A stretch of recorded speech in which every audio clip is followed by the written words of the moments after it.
ایک تو کشمیر کا موقف جو ہمیشہ پاکستان کے لیے ایک اہم موقف رہا ہے. کشمیر کے عوام کی جو امیدیں ہیں، جو ان کا حق ہے، جہاں تک یونائٹڈ نیشنز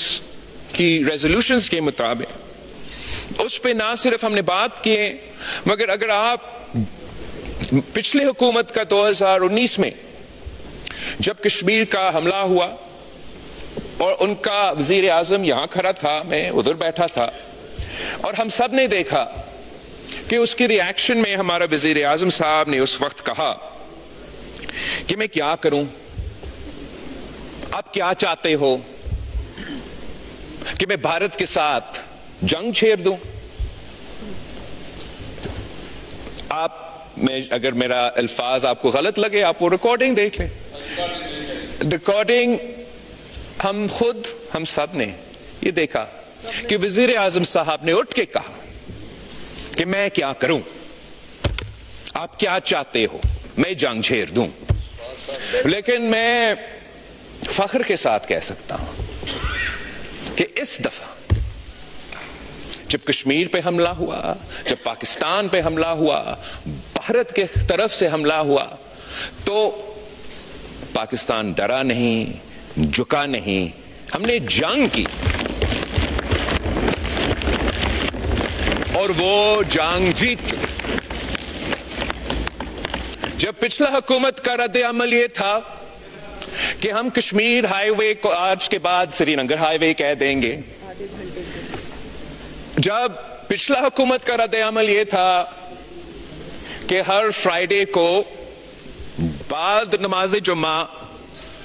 پاکستان کے اندر ہم سب کھڑے ہو کے،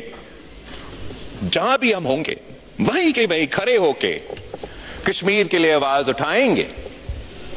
اس حکومت کا جواب یہ تھا کہ ان کچے جہاز گرائیں، ان کو مجبور کیے کہ سیز فائر ہو. اور جو ان خان صاحب کے حکومت کے بعد بھارت زور اور شور سے کہتا تھا کہ کشمیر ہمارا اندرونی معاملہ بن چکا ہے، اب بین الاقوامی آبزرورز ہمارا یہ ٹور میں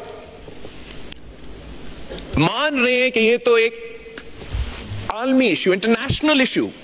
بن چکا ہے. تو سب سے پہلے سکسیس یہ ہے کہ ہم نے کشمیر کوز کو، جو ماضی میں اندرونی معاملہ میں تبدیل کر چکا تھا، ایک بین الاقوامی معاملہ بن چکا ہے. یہ کشمیریوں کا سب سے بڑا کامیابی ہے کہ یونائٹڈ نیشنز ہو یا یونائٹڈ اسٹیٹس کا صدر ہو، وہ سب کہتے ہیں کہ میڈیشن ہو، بین الاقوامی ایشو ہے. بھارت بھی بین الاقوامی انٹرنیشنل تک تو وہ خود نہیں پہنچے ابھی تک. وہ یہ جو ان کا پرانا الفاظ تھے نا، اندرونی مسئلہ، وہ تو اس سے پیچھے ہٹ